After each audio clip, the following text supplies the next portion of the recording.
ఓం నమో భగవతే వాసుదేవాయ. ఓం నమో భగవతే వాసుదేవాయ. ఓం నమో భగవతే వాసుదేవాయ. అజ్ఞానతిమిరాంధస్య జ్ఞానాంజనాశలాకయా చక్షురున్మీలితం येन తస్మై శ్రీగురవే నమః. నమో ఓం విష్ణుపాదాయ కృష్ణప్రేష్ఠాయ భూతలే శ్రీమతే భక్తివేదాంత స్వామిన్నితి నామినే. నమస్తే సరస్వతీ దేవే గౌరవాణి ప్రచారిణే నిర్విశేష శూన్యవాది పాశ్చాత్య దేశతారిణే. జయ శ్రీ కృష్ణ చైతన్య ప్రభు నిత్యానంద శ్రీ అద్వైత గదాధర శ్రీవాసాది గౌర భక్త బృంద. హరే కృష్ణ కృష్ణ కృష్ణ హరే హరే. హరే రామ రామ రామ హరే హరే. మూకం కరోతి వాచాలం పంగుం లంఘయేతి గిరిం యత్కృపతం హం వందే శ్రీగురుం దినతారణం పరమానందం మాధవం శ్రీ చైతన్య ఈశ్వరం. హరి ఓం తత్సత్. హరే కృష్ణ.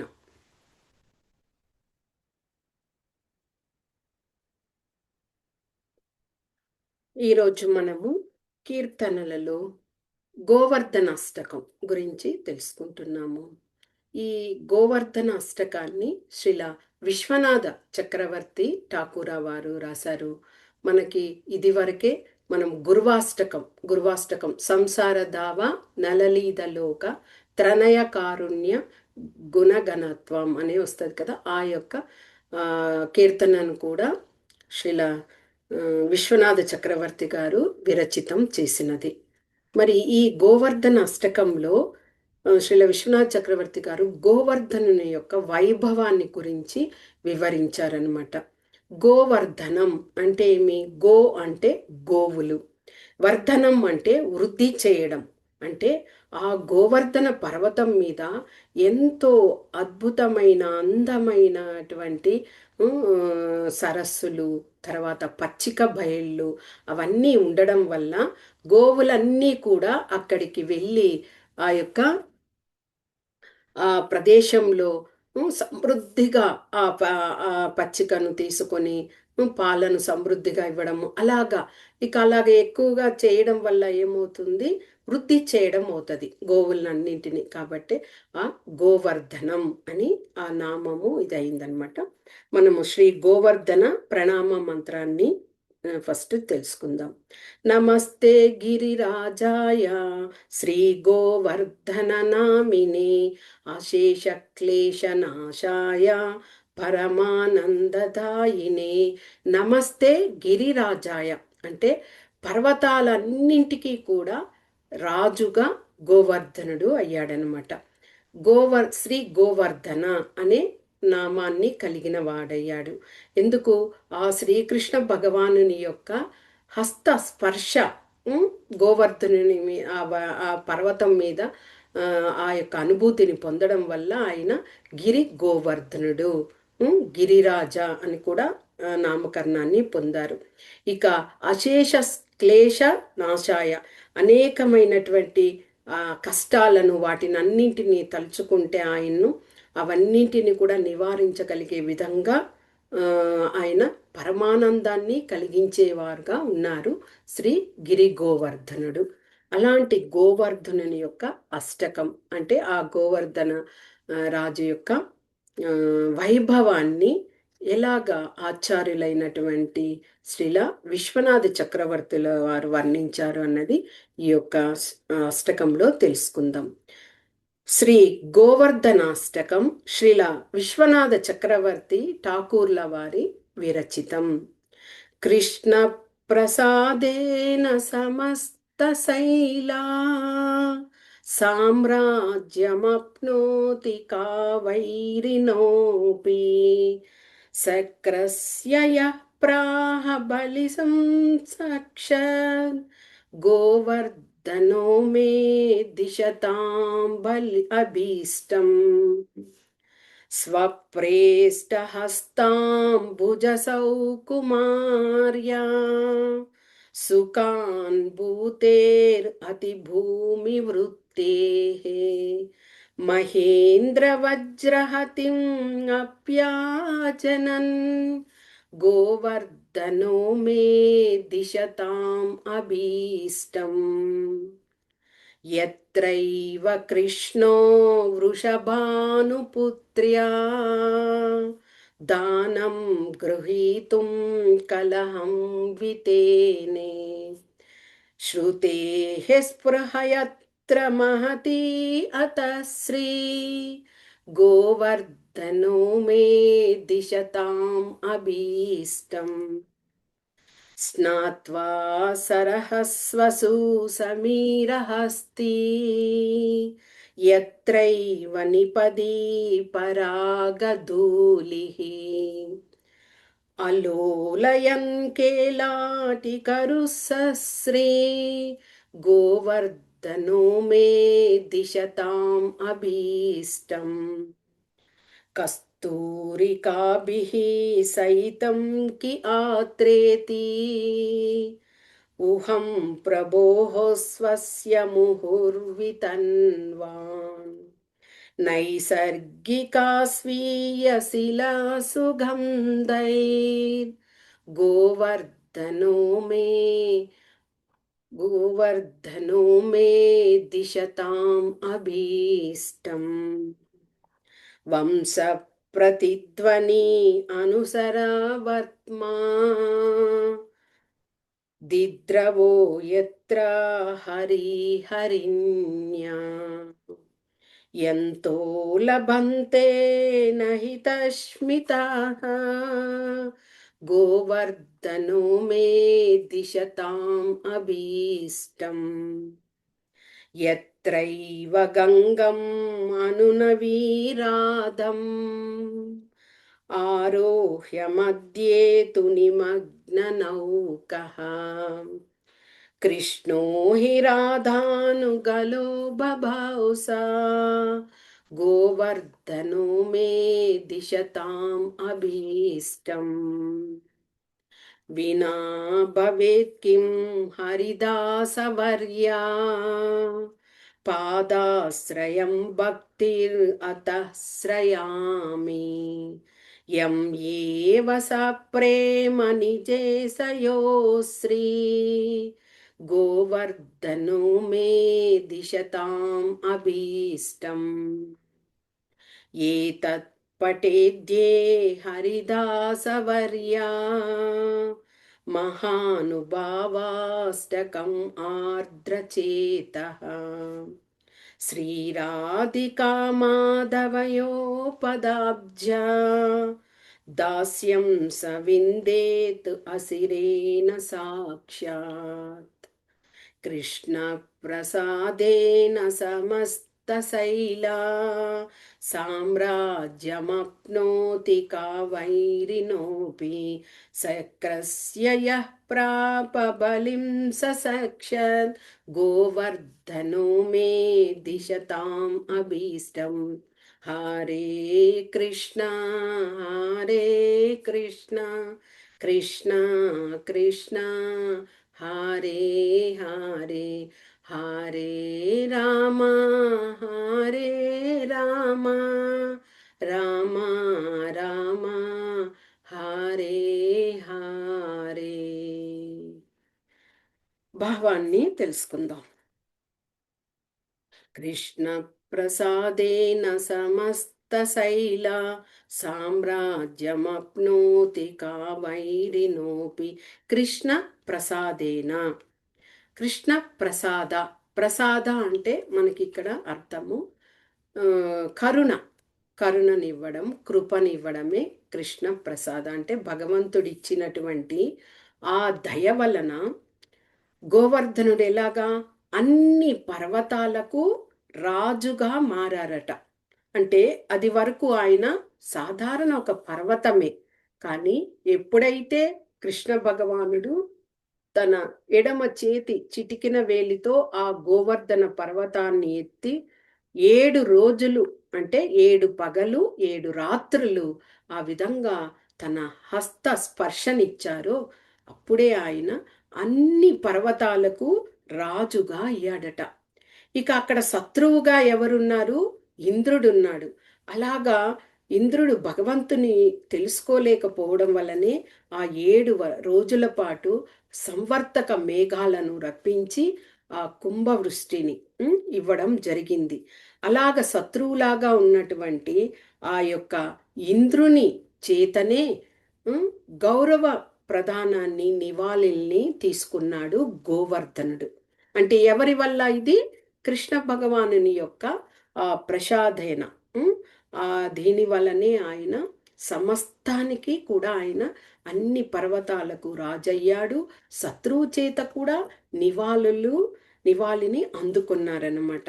అలాంటి ఆ గోవర్ధన పర్వతమే నా యొక్క అభీష్టాన్ని నెరవేర్చుకాక. ఇక్కడ అభీష్టం అంటే భౌతికపరమైన విషయాలు కాదు, ఆధ్యాత్మికమైనవి. ఆచార్యులకు ఎలాంటి అభీష్టాలు ఉంటాయి? నిరంతరము ఆ భగవంతుని యొక్క భక్తి ప్రేమలో ఉండడము, ఆ భావంలో ఉండడము, ఆ భగవంతుని నామాన్ని నిరంతరము ఉచ్చరించడము. అలాంటి ఆ అభిష్టాలన్నింటిని కూడా నెరవేర్చుకాక అంటూ ఇక్కడ తెలియజేస్తున్నారు. ఇక రెండవ దీంట్లో స్వప్రేష్టహస్తాంబుజసౌ కుమార్యా సుఖాన్ భూతేరు అతి భూమి వృత్తేహ. గోవర్ధన పర్వతాన్ని ఇక్కడ ఆ బృందావనం యొక్క నేల మీద ఉంచడం జరిగింది. ఇలాగా ద్రోణాచలుడు అనే ఒక పర్వత రాజు యొక్క కుమారుడే గిరిగోవర్ధనుడు. ఆ పర్వతరాజుని చూడడానికి పులస్త్య మహాముని ఒకసారి రావడం జరిగింది. ఆ గోవర్ధనుడు అటు ఇటు పరిగెడుతూ చంచలంగా చక్కగా ఉండడాన్ని చూసి పులస్త్య మహాముని, ఈ గోవర్ధనుని నేను తోడుగా తీసుకువెళ్ళి అన్ని విద్యల్లో ఆరితేరేలాగా చేస్తాను అని తండ్రి దగ్గర చెప్పడం వలన ఆ ద్రోణాచల రాజు గోవర్ధనుని పులస్త్య మహామునితో పంపించారు. అలాగా వాళ్ళు ఆకాశ మార్గాన వెళుతూ ఉన్నప్పుడు ఎప్పుడైతే ఆ యొక్క బృందావనం అనే ఆ ప్రాంతం వచ్చిందో గోవర్ధనుడు ఏం చేశారు? ఆ యొక్క ప్రదేశంలో దిగిపోయి అక్కడే పర్వతంగా ఉండిపోయాడనమాట. అప్పుడు పులస్త్య మహాముని ఎంతో వేడుకున్నారు, నాతో పాటు రా అంటే కూడా రాలేదు.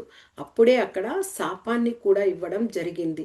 నీవు ఆవగింజంత సైజులో నీవు ప్రతిరోజు తగ్గిపోతావు అని చెప్పడం జరిగింది. అది అందుకే మనకి ఇప్పుడు గోవర్ధన పర్వతంలో ముందు ఎంతో ఎత్తైన పర్వతంగా ఉండేది, కానీ ఇప్పుడు అలాగే సమాంతరముగా అయ్యే విధంగా ఉన్నదనమాట ఆ యొక్క పర్వతం. మరి అలాంటి పర్వతాన్ని భూమి మీద ఉంచబడినందున తర్వాత ఆ యొక్క కృష్ణ భగవానుడు ఆయన యొక్క హస్తం యొక్క స్పర్శ చేత దానికి కరుణను ఇవ్వడం వలన ఆనందంతో పొంగిపోయిందట ఆ గోవర్ధన పర్వతం. అలాగా ఉండడం వలన ఆ ఇంద్రుడు ఆ యొక్క వజ్రాయుధాన్ని పిడుగులాగా ఆ యొక్క పర్వతం మీద ప్రయోగించినప్పుడు కూడా ఏమీ తెలియలేదట. ఎందుకంటే ఆ భగవంతుని హస్తం వలన ఆయన పునీతుడయ్యాడు. కాబట్టి ఇంద్రుడు ఆ శత్రుత్వ భావంతో ఏం చేసినా కానీ ఆ గోవర్ధనుడికి ఏమీ తెలియలేదట. అలాంటి గోవర్ధన పర్వతం యొక్క ఆయన నా యొక్క అభీష్టాన్ని నెరవేర్చుకాక అంటూ ఇక్కడ తెలియజేస్తున్నారు. ఇక మూడవ దీంట్లో యత్రైవ కృష్ణో వృషభానుపుత్ర్యా దానం గృహీతం కలహం వితేనే శృతేః స్పృహయత్ర మహతి అత శ్రీ. ఇక్కడ మూడవ ఈ యొక్క చరణంలో ఏమిటి అంటే, ఒకసారి దాన్ ఘాటి లీల అనేది జరిగింది. ఇక్కడ కృష్ణ భగవానుడు ఈ యొక్క గోవర్ధనగిరి పర్వతం వద్దనే సుంకం చెల్లించమని రాధారాణిని ప్రాధేయపడ్డారనమాట. ఎందుకు? రాధారాణి ఆమె యొక్క సకులు అందరూ కూడా దుర్వాస మహాముని వచ్చారని ఆయన కోసము అన్ని పదార్థాలను తయారు చేసుకొని బయలుదేరి వస్తూ ఉన్నారు. ఎప్పుడైతే ఆ పదార్థాలన్నింటినీ తెలుసుకొని ఆ యొక్క కృష్ణ భగవాన్ యొక్క స్నేహితుడైన సుధాముడు అయింది, అతడు వెంటనే అతనికి ఎక్కువ ఆహ్, అంటే తింటూనే ఉంటాడనమాట. కాబట్టి అతను ఏం చేశారు, ఎలాగైనా ఆ యొక్క ప్రసాదాన్నంతా తినాలి అని చెప్పి భగవంతునితో చేరి వాళ్ళందరూ కూడా అంటే హ్మ్, రూపు మార్పు చేసుకొని ఆ విధంగా ఆ ప్రాంతానికి వచ్చి రాధారాణిని సుంకం అడుగుతారనమాట. మీరు ఇక్కడి నుంచి అటువైపుకు వెళ్ళాలంటే మాకు ట్యాక్స్ పన్ను కట్టాల్సిందే అని చెప్పినప్పుడు కొద్దిసేపు అక్కడ వాగ్వివాదం జరిగిందనమాట. అలాగా తరువాత రాధారాణి వారి యొక్క వస్త్రాలనన్నీ లాగివేయడం వల్ల తెలిసిపోయింది. ఆ యొక్క జరిగిన లీల దాన్ ఘాటి అంటారు. ఆ ప్రదేశమే అక్కడ. ఆ సమయంలో ఏమైంది, ఇక్కడ ఆ గొడవల్లో అంటే ఇద్దరి మధ్య వాదోపవాదాలు జరుగుతున్నాయి కదా! ఆ గొడవల్లో మూర్తీభవించిన వేదాలన్నీ కూడా ఆరాటపడుతున్నాయంట. అందులో పాల్గొనాలి. ఆ యొక్క ఎవరికి జరుగుతున్నది? శక్తి, శక్తిమంతుడికి. ఇద్దరి మధ్య ఆ వాదోపవాదాలు జరుగుతున్నాయి. అంటే నేను కట్టను అని శ్రీమతి రాధారాణి, మీరు కట్టాల్సిందే అని శ్రీకృష్ణుడు. కాబట్టి వేదాలన్నిటి కూడా అక్కడ ఎదురు చూస్తున్నాయట. మమ్మల్ని కూడా ఆ యొక్క దీంట్లో పాల్గొనడానికి అవకాశం ఇస్తారా అని అలాగా. కాబట్టి అలాంటి గోవర్ధన పర్వతము నా అభీష్టాన్ని నెరవేర్చుగాక అని ఇక్కడ చెప్తాను. ఫోర్త్ ఇదిలో స్నాత్వా సరహస్వసు సమీరహస్తి ఎత్రైవ నిపది పరాగధూళి అలోలయన్ కేలాటి కురుశ్రీ గోవర్ధనో మే దిశతాం అభీష్టం. ఇక్కడ సమీర హస్తి, హస్తి అంటే ఏనుగు, గజము అంటాం కదా అది.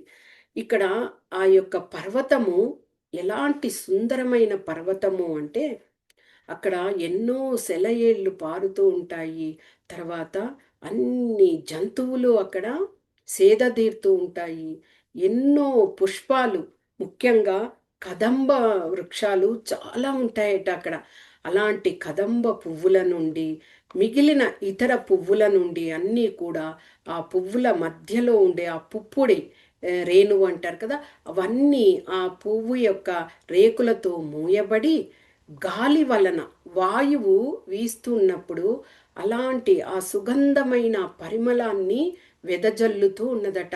కాబట్టే గోవర్ధన పర్వతం దగ్గరికి వెళితే అక్కడ ఒక సుగంధ భరితాన్ని మనము ఆస్వాదించవచ్చు. అలాంటి ప్రదేశము అక్కడ. అలాంటి ప్రదేశంలో సరస్సులో హస్తి ఏనుగు అక్కడ ఏం చేస్తుంది, జలక్రీడలాడుతూ ఉన్నదట. అంత మనోహరంగా ఉండేటువంటి ఆ ప్రదేశంలో ఆడుకుంటూ ఆ యొక్క జలక్రీడలో ఆ హస్తి ఉన్నది అంటూ చెప్తూ, అలాంటి అన్ని సౌకర్యాలు కలిగినటువంటి అందరికీ ఎన్నో వర్ధనంగా ఉండేటువంటి ఆ గోవర్ధనుడు నా అభీష్టాన్ని నెరవేర్చుగాక అని ఇక్కడ చెప్తారు. ఫిఫ్త్ కస్తూరికాభిः సయితం కి ఆత్రేతి ఊహం ప్రభో స్వస్య ముహుర్వితన్వనాన్ నైసర్గికా స్వీయః శిలా సుగంధై గోవర్ధనో మే దిశతాం అభీష్టం. ఇక్కడ కస్తూరి కాభిహి, కస్తూరి జింక అని అంటారు. ఈ యొక్క జింక అన్ని జింకల వలె కాకుండా డీర్, అన్ని జింకల వలె కాకుండా ఇది ప్రత్యేకమైన జింక అన్నమాట. అంటే కస్తూరి తైలం, ఆ కస్తూరి అనే ఒక సుగంధమైనటువంటి ఆ గ్రంథిని మగ జింక, మగ జింక మాత్రమే అది కలిగి ఉంటది. అందుకే దీనిని కస్తూరి కాబి, కస్తూరి జింక అని అంటారు. ఈ యొక్క జింక ఆ యొక్క గ్రంథిని కలిగి ఉండడం వల్ల దాని నుండి ఒక సుగంధ భరితమైన ఆ యొక్క ఆ, పరిమళాన్ని మామూలుగా దానిని తీసుకొని అన్ని ఈ యొక్క ఇవి ఉంటాయి కదా పరిమళ ద్రవ్యాలు, వాటిలో అంతా కలుపుతారట. కాబట్టి ఈ కస్తూరి జింక అనేది చాలా ప్రత్యేకమైన జింక. అలాంటి జింకలన్నీ కూడా ఆ ప్రదేశంలో ఉం, ఉంటున్నాయట. అది చూడడానికి ఎలాగుంది అంటే ఆ గోవర్ధనుడి యొక్క పర్వతం నుండే ఆ పరిమళ ద్రవ్యము గాలి వీచడం వలన అలాగే వస్తున్నదా? లేకపోతే అక్కడ కృష్ణ భగవానుడు, బలరాముడు వీళ్ళందరూ కూడా లీలలు అంటే గోచరణ లీలలు చేస్తూ అక్కడ ఆడుకుంటూ ఉంటారు కదా. అలాంటి ఆ ప్రభువు నుంచి అలాంటి సుగంధ పరిమళము వీస్తున్నదా? లేకపోతే ఇలాగ ఈ యొక్క జింక, ఆ జింక యొక్క కస్తూరి జింక నుండి ఆ పరిమళము వస్తున్నదా? లేకపోతే స్వ ఇదిగా నైసర్గిక స్వీయ అంటే నేచురల్గానే ఆ యొక్క గోవర్ధన పర్వతం నుండే అలాంటి భరితాన్ని వీస్తున్నదా అని ఇక్కడ చెబుతూ, అలాంటి గోవర్ధనుడు ఇన్నింటిని ఇస్తున్నాడు కదా, అలాంటి గోవర్ధనుడు నా అభీష్టాన్ని నెరవేర్చుకాక అంటూ ఇక్కడ చెప్తున్నారు. ఇక 6th వంశ ప్రతిధ్వని అనుసరవర్త్మా దిద్రవో యత్ర హరి హరిణ్య ఎంత్యో లభంతే నహి విస్మిత. ఇక్కడ చూడండి, అక్కడ చెప్పిన విధంగానే ఆ సెలయేళ్లలో ఎన్నో జంతు జీవాలన్నీ కూడా తిరుగాడుతూ ఆ యొక్క పుష్పలతల్లో ఎన్నో పక్షులు అన్నీ ఉంటున్నాయి, కిలకిల రావాలు చేస్తూ. ఆ గోవర్ధన పర్వతమే ఒక సుందరమైన అద్భుతమైన పర్వతంగా ఉన్నది. అలాంటి ప్రాంతంలో కృష్ణ భగవానుడు తన వేణువును మ్రోగిస్తూ అక్కడ ఉన్నటువంటి గోపబాలురు, బలరాముడు వీరందరూ కూడా ఆ యొక్క లీలల్లో పాల్గొనుటూ ఆ సుందర దృశ్యాలను వాటిని అన్నింటినీ చూసుకుంటూ వెళ్తున్నప్పుడు ఆ యొక్క లతలు పుష్పాలన్నీ కూడా అలాగే భగవంతుని మీద పుష్పవృష్టిని కురిపించేవట.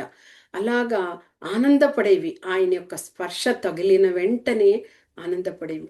అలాగా ఆయన మైమరచి ఆ యొక్క వేణుగానాన్ని మ్రోగిస్తూ ఉన్నప్పుడు జింకలన్నీ పరిగెట్టుకుంటూ వచ్చేవట. గోవులు చూడండి, ఒక్కొక్క నామంతో భగవంతుడు ఆ వేణువుతో మ్రోగించి వాటిని పిలిచినప్పుడు ఆ గోవులన్నీ పరిగెట్టుకుంటూ భగవంతుని దగ్గరికి వచ్చేవి.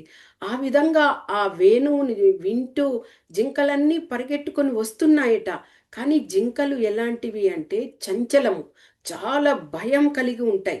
అంటే పక్కన ఏదైనా వస్తూ ఉంటే కూడా అలాగే జంప్ చేసి పరిగెడతాయి.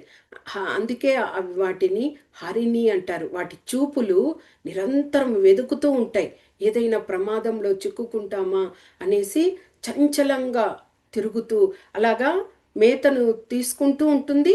ఒకవైపు తలను పైకెత్తి చూస్తుంది, మళ్ళీ తలను వంచి ఆ యొక్క గ్రాసును తీసుకుంటుంది. అంత చంచలంగా ఉంటుంది. అలాంటి ఆ జింకలన్నీ ఆ వేణుగానం చూసి మైమరిచిపోయి అక్కడికి వచ్చాయి, కానీ భగవంతుణ్ణి గుర్తించలేకపోయాయట. ఆ అదే ఇక్కడ నహి విస్మిత అంటే ఆ భగవంతుణ్ణి గుర్తించలేకపోయాయి. అంత విస్మయంలో అవి ఆ ఆనందంలో ఉండిపోయాయట. ఇలాగా ఆ గోవర్ధనుడి వల్ల అవన్నీ కూడా అక్కడ చేరుతున్నాయి కదా. అలాంటి గోవర్ధనుడు నా యొక్క అభీష్టాన్ని నెరవేర్చుకాక అంటే ఇక్కడ తెలియచేయడం జరిగింది. 7th stanza.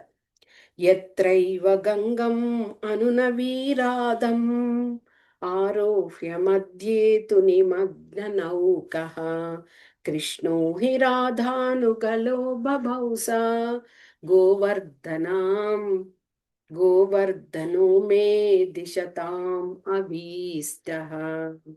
ఇక్కడ అది సుందరమైన ప్రదేశం కాబట్టి శ్రీకృష్ణ శ్రీకృష్ణ రాధాకృష్ణులు ఇద్దరు కూడా అక్కడ ఉన్నటువంటి నదిలో ప్రయాణిస్తూ అలాగే భక్తి పారవస్యంతో, ప్రేమతో, తన్మయత్వంతో ఒకరినొకరు ఆ నౌకలో కూర్చొని విహరిస్తూ అలాగ ప్రయాణం చేస్తూ ఉన్నప్పుడు నది ఒక్కొక్కసారి అలాగే కామ్గా అంటే అలాగ సరళంగా నది ప్రవహిస్తూ ఉంటే కూడా అక్కడక్కడ ఆ సుడులు అని ఉంటాయి. అంటే అవి తిరగడం వలన ఆ నీటిలో అక్కడ కానీ నౌక కానీ మనుషులు ఎవరైనా వెళ్తే అలాగే తిరిగి ఇదైపోతుంది అనమాట, చుట్టుకొని పోతుంది. అలాంటి ఆ విధంగా తన్మయత్వంతో శ్రీ రాధాకృష్ణులు ఆ నౌకలో ప్రయాణం చేస్తూ ఉన్నప్పుడు అది ఒక్కసారి ఒక నిమిషము మునిగిపోయే పరిస్థితికి వచ్చిందనమాట. అలా దీని వలన.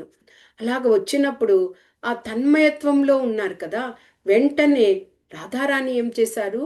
భగవంతుని యొక్క కంఠాన్ని అలాగే గట్టిగా పట్టుకొని తదేకంగా కృష్ణ భగవాన్ని చూస్తూ ఉన్నారట. అలాగ చూస్తూ ఉన్నప్పుడు ఆ కృష్ణ భగవానుడు ఎలాగా అద్భుత సౌందర్య రూపంతో కనిపించారట. అలాగా అది అన్ని ఎక్కడ జరిగింది? ఆ గోవర్ధన పర్వతం యొక్క సరస్సులో కదా. కాబట్టి అలాంటి ఆ గోవర్ధనుని యొక్క ఆ గోవర్ధనుడు నా అభీష్టాన్ని నెరవేర్చుగాక. ఈ గోవర్ధనుడు అనేటువంటి వాడు పర్వతమే. కానీ ఆ పర్వతము భగవంతుడు తన హస్తంతో ఇది చేయడం వలన ఏమైంది? భగవంతుడే అయ్యాడు. అంటే ఆ భగవంతునికి ఆ బృందావన వాసులందరూ కూడా ఆ యొక్క ఆహార పదార్థాలను ఉంచినప్పుడు అందరినీ కళ్ళు మూసుకోమని కృష్ణ భగవానుడే వాటిని అంతటిని ఆ గిరి గోవర్ధనుడిగా అంతటిని భుజించారనమాట.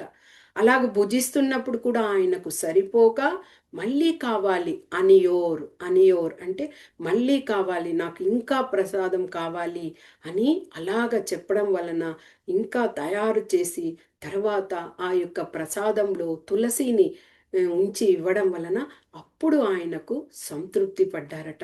అందుకే మనం భగవంతునికి అర్పించే ప్రసాదంలో తులసి మాతను మనము ఆ యొక్క పత్రాన్ని సమర్పించినప్పుడు భగవంతుడు ప్రీత్యర్థంగా దానిని తీసుకుంటారు.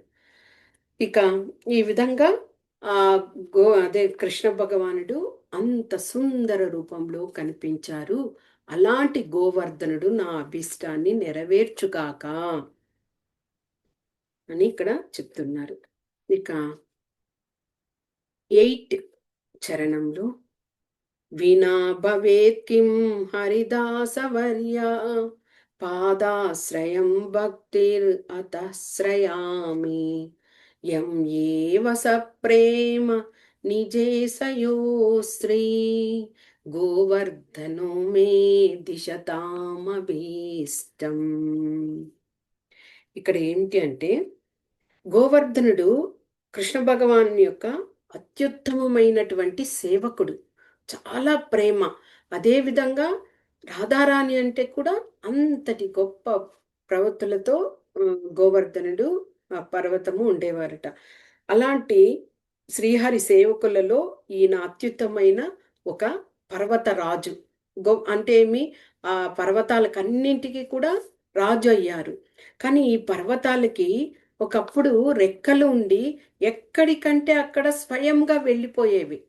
ఆ రెక్కలను వేసుకొని వెళ్ళి ఇంకొక ప్రాంతానికి వెళ్ళి అక్కడ కొద్దిగా విశ్రాంతి తీసుకొని మళ్ళీ ప్రయాణం చేసి తన స్థలానికి వచ్చేవట. అప్పుడు అలాగా రెక్కలు ఉండేవి పర్వతాలకు.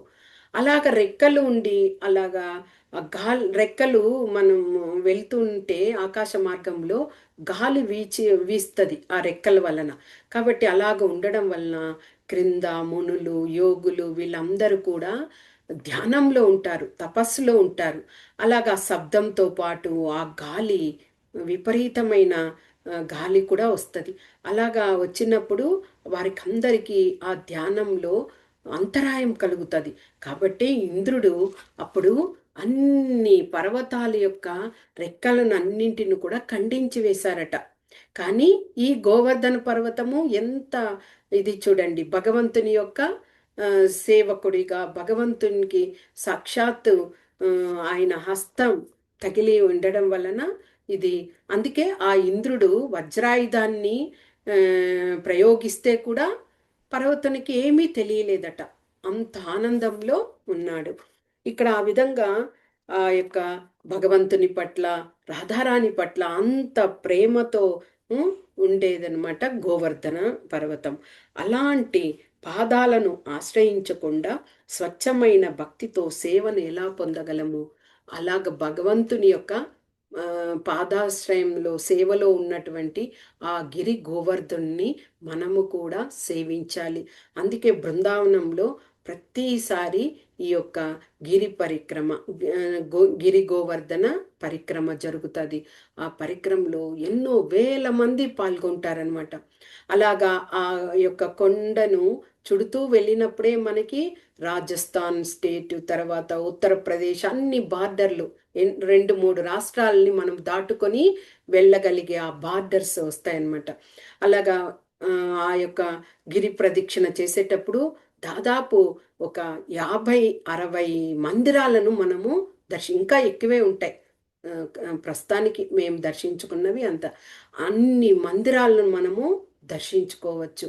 కాబట్టి జీవితంలో ఒక్కసారైనా కానీ ఈ గిరి గోవర్ధన పరిక్రమ చేస్తే మనం ఎంతో ధన్యులము. ఇక్కడ ఈ గోవర్ధనుడు కృష్ణుని పట్ల ఎంత ప్రేమగా ఉంటారు, అదేవిధంగా రాధారాణి పట్ల ప్రేమగా ఉంటారు. ఒకసారి కృష్ణ భగవానుడు చిత్రావళి అనే యొక్క గోపిక, ఆమె రాధారాణికి కొద్దిగా వ్యతిరేక దిశలో ఉంటారనమాట. కాబట్టి అక్కడ టీం లాగా అయిపోయారు. చిత్రావళి సైడ్ ఒకరు, రాధారాణి సైడ్ అందరూ ఉంటారనమాట. అలాగ చిత్రావళితో కృష్ణ భగవానుడు మాట్లాడుతూ ఉన్నప్పుడు గిరి గోవర్ధనుడు ఒకసారి చూడడం జరిగిందనమాట. ఇక ఈ విషయం కానీ రాధారానికి గిరి గోవర్ధనుడు చెప్పేస్తే అంతే, రాధారానికి చాలా కోపం వచ్చేస్తుంది కదా. కాబట్టి కృష్ణ భగవానుడు ఈ విషయము రాధారాణి వరకు చేరకూడదు అని చెప్పినప్పుడు గోవర్ధనుడు ఏం చెప్పారు, మీకు ఎంతటి సేవనిస్తానో రాధారాణి అంటే కూడా నాకు అంతటి ప్రియము, కాబట్టి ఆమెకు అంతటి భక్తితో ఉంటాను, కానీ ఈ విషయాన్ని చెప్పను, కానీ నేను ఏమీ మాట్లాడను, అంటే స్తబ్దతతో ఉండిపోతాను, చూసినట్లు కాదు చూడనట్లు కాదు అని కృష్ణ భగవానుడికి ఒకసారి ఆ విషయాన్ని చెప్పారట. ఆ విధంగా గిరి గోవర్ధనుడు భగవంతుని పట్ల అంత సేవాభావముతో, స్వచ్ఛమైన భక్తితో సేవలను అందించారు. కాబట్టి అలాంటి గిరి గోవర్ధన పరిక్రమ చేయడం అనేది మనకి ఎంతో ఒక గొప్ప విషయం. మనలో ఉండే కల్మషాలన్నీ కూడా తొలగి విముక్తి అవడానికి ఆ గిరి గోవర్ధన ప్రదక్షిణ అనేది మనకి ఎంతో ఉపయోగపడుతుంది.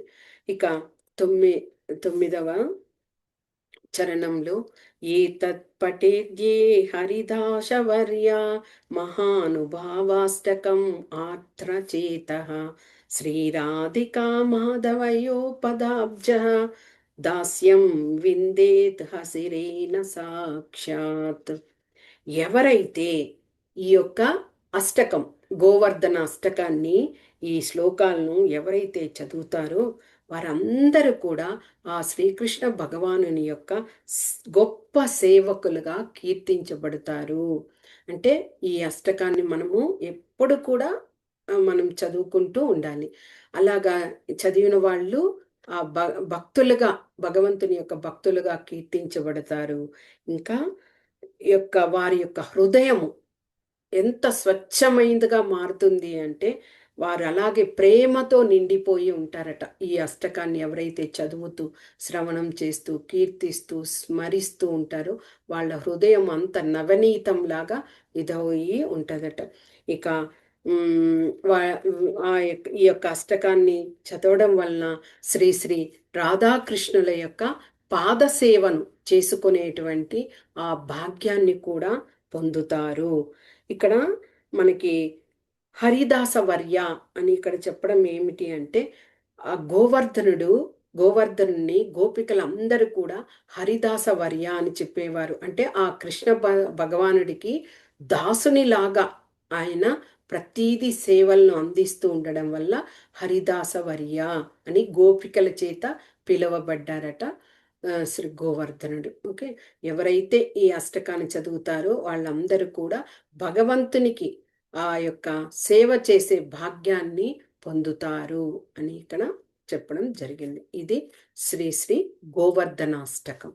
ఓకే, హరే కృష్ణ. వాంఛా కల్పతరుభ్యశ్చ కృపా సింధుభ్య ఏవ చ పతితానాం పావనేభ్యో వైష్ణవేభ్యో నమో నమః. హరే కృష్ణ.